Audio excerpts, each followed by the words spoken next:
Imagine waking up on a Saturday morning, coffee in hand, enjoying the quiet peace of your own backyard, until you spot her. Clipboard clutched tight, eyes scanning for violations. HOA Karen is on the prowl. You brace yourself because you already know. This time she's found something new to complain about. And sure enough, within minutes, there's a notice taped to your door. The offense? A single leaf on your driveway. Yes, a leaf. As if it had personally offended her existence. First you laugh it off. After all, how bad can one rule-obsessed neighbor really be? But you don't realize, you've just become her next target. Hello beautiful peoples, before we dive in, let me know, where are you watching this from? Tell us in the comments and help us to complete 1,000 subscriber. It was a peaceful neighborhood, or at least it was supposed to be.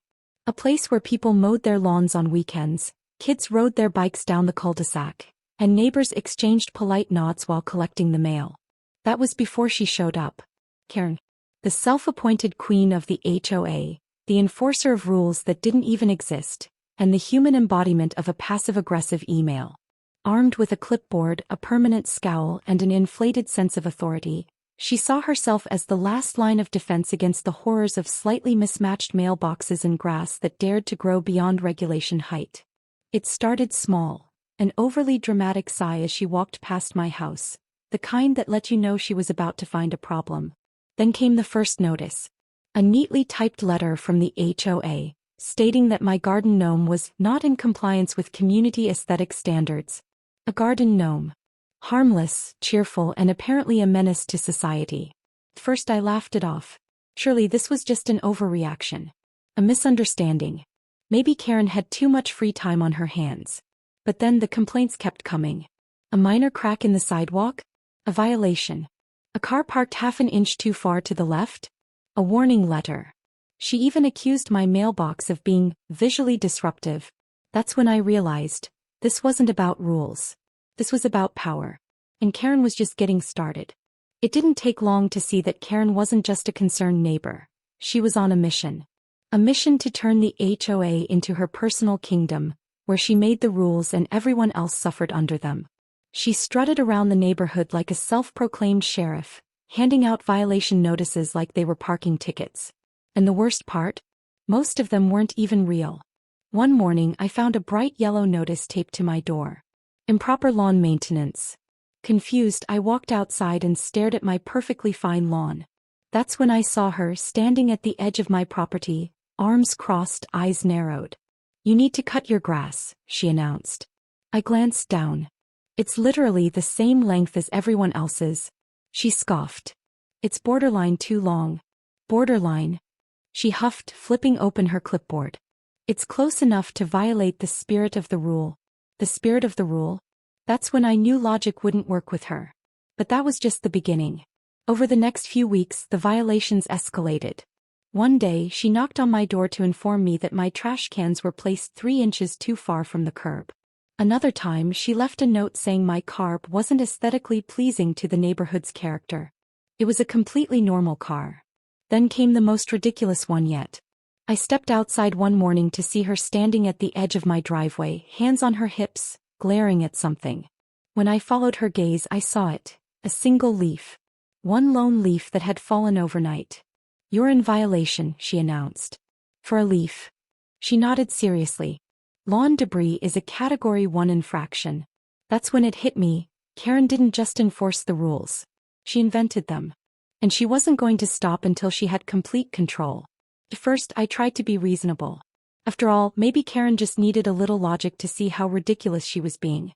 So the next time she knocked on my door, this time about the color of my front door, which was already HOA approved, I decided to push back. It's on the list of approved colors, I told her, pointing to the HOA guidelines. She gasped dramatically, clutching her clipboard like I'd just insulted her entire ancestry. Yes, but it clashes with the neighborhood aesthetic. It's literally the same color as 3 other houses on this street. That's beside the point. And that's when I knew, Karen didn't care about the rules. He cared about winning. So if logic wasn't going to work, maybe a little petty compliance was in order. The first thing I did was take every single HOA rule and follow it to the exact letter. Trash bins, measured down to the inch. Grass, trimmed to the precise length limit. Holiday decorations, Removed the moment the HOA deadline hit. I made sure everything was technically perfect just to see if Karen could handle it. Spoiler, she couldn't. The more I complied, the more frustrated she became. She started watching my house like a hawk, waiting for me to slip up. One day, I caught her standing in front of my mailbox, squinting at it like it had personally offended her. The next, she took out a measuring tape to inspect my driveway width. But the best part? She started making wild accusations, desperate to find something wrong. "I saw you leave your garbage bins out 3 minutes past collection time," she snapped one afternoon. "Actually, I brought them in 2 minutes early." She blinked. Well, it felt late. That's when I decided to take things up a notch. If she wanted to play this game, I'd make sure it was a game she couldn't win. It turned out I wasn't the only one dealing with Karen's nonsense. As I started talking to my neighbors, I discovered that practically everyone had a Karen horror story. Tom from next door pulled me aside one evening, whispering like we were exchanging state secrets. "Last week she accused my cat of trespassing." "Your cat?" He nodded grimly. "Said he was wandering outside HOA boundaries without permission." Then there was Lucy, who got slapped with a violation notice because her welcome mat was, in Karen's words, too whimsical. He held up the offending mat. It just said hello in cursive. And poor Mr. Johnson down the street? He got a letter about his wind chimes being too disruptive. "I swear she just wants people to be miserable," Lucy muttered as we shared our grievances in hushed tones. It wasn't long before we realized that Karen had divided the neighborhood into two camps. Those who feared her and those who hated her. Some people were too afraid to fight back, bending over backward to avoid getting on her bad side. Others like me were just fed up. Then there were the instigators. Neighbors who didn't necessarily like Karen but loved the drama she created. Every time she picked a new target, they gathered like spectators at a gladiator match, popcorn in hand. "She's been extra twitchy lately," Tom observed one day. "I think she knows people are starting to push back." And he was right. The more people started comparing notes, the more cracks started to show in Karen's self-made empire. She had spent years making people feel like she was unstoppable, like she was the HOA. But now, people were starting to question her authority. And once that happened, it was only a matter of time before her downfall began. Karen must have sensed that people were turning against her because she doubled down with even more ridiculous behavior. It was no longer just about minor infractions. Now it was personal. She wasn't just enforcing rules. She was hunting for violations, desperate to prove that she was still in control. One morning, I caught her standing in my yard with a ruler, measuring my grass. "What are you doing?" I asked, stepping outside. She didn't even look up. "Ensuring compliance." I folded my arms. "You're trespassing," she gasped, clutching her clipboard like I had just insulted her entire lineage. "I am on HOA business." That was the moment I knew she had completely lost it. But if she thought I was going to roll over, she had another thing coming. I started keeping records. Every letter, every ridiculous complaint, every bizarre encounter. And I wasn't the only one. Tom had videos of her peeking over his fence with binoculars. Lucy had audio recordings of her threatening to fine her over a garden gnome. Then came the final straw. One evening, Karen showed up at my house, furious. "You've been violating the HOA rules," she declared. I raised an eyebrow. "Oh yeah? Which one this time?" She smirked. "Your security camera is facing the street. That's against privacy guidelines." "Aha," I said, holding up my phone. "You mean this camera? The one that just recorded you trespassing on my property?" Her face went pale. Then she did the unthinkable. She called the cops. I stood there, arms crossed, watching as she ranted to the officer about my serious violations, while the cop tried not to roll his eyes. When she demanded that I be fined or arrested, the officer looked at her and said, "Ma'am, you're the one trespassing." Karen stammered, her power slipping through her fingers. She tried to argue, but it was no use. The officer gave her a warning and told her to leave my property immediately.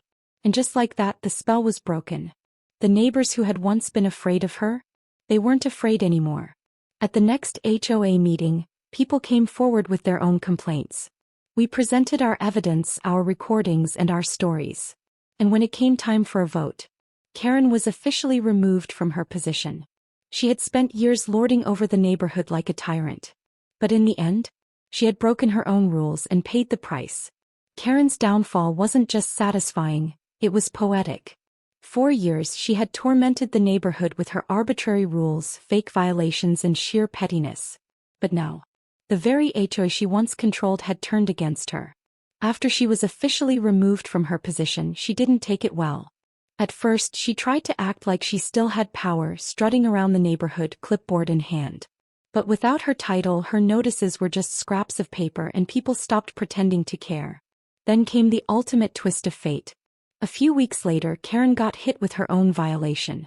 The HOA, under new leadership, decided to review past complaints and in the process, found that Karen had been breaking her own rules for years. She had an unapproved bird feeder in her yard. Violation. She had a non-regulation mailbox. Violation. And the best one? Her holiday decorations, the same ones she had fined people for in the past, were not in compliance. The new HOA president, clearly enjoying the irony, personally delivered her notice. For the first time ever, Karen had no argument. No threats. No smug little speeches. She just stood there, speechless, as the neighborhood watched with barely concealed amusement. But the real cherry on top? She tried to appeal, only to be denied. Slowly but surely, Karen faded into the background. She stopped her daily patrols. Stopped writing up violations. Eventually, she put her house up for sale. The day she moved out, the entire neighborhood felt lighter. People smiled more. A few even threw up some extra non-compliant holiday lights just for fun. Me. I finally got to enjoy my own home without feeling like I was being watched by the HOA police. Karen had spent years trying to control the neighborhood. In the end, she lost everything, including the one thing she valued most: her power. With Karen gone, life in the neighborhood returned to what it was always supposed to be: peaceful. No more ridiculous violation notices, no more unwanted inspections, and best of all, no more clipboard-wielding tyrants lurking around every corner. People started letting little things slide, and guess what? The world didn't end. Tom's cat roamed freely without being accused of trespassing. Lucy bought the whimsical welcome mat of her dreams. Even Mr. Johnson put his wind chimes back up and no one cared. The new HOA leadership was reasonable, enforcing actual rules instead of imaginary ones. They focused on real issues, like fixing the pothole that Karen had ignored for years because it wasn't an aesthetic concern. And as for me, I finally got to relax. No more dealing with absurd complaints, no more confrontations over leaves on my driveway. I even left my trash bins out a whole hour past pickup time just because I could. Looking back, it's almost funny how much power Karen had managed to convince everyone she had. She wasn't some unstoppable force, just a busybody with too much time on her hands and an inflated ego. Once people stopped fearing her, she crumbled. In the end, the neighborhood learned an important lesson. HOA rules exist to maintain a community, not to give one person a power trip.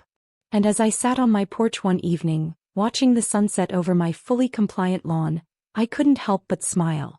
The grass was free, the mailboxes stood proudly, and the neighborhood was finally at peace. And best of all, it was Karen-proof.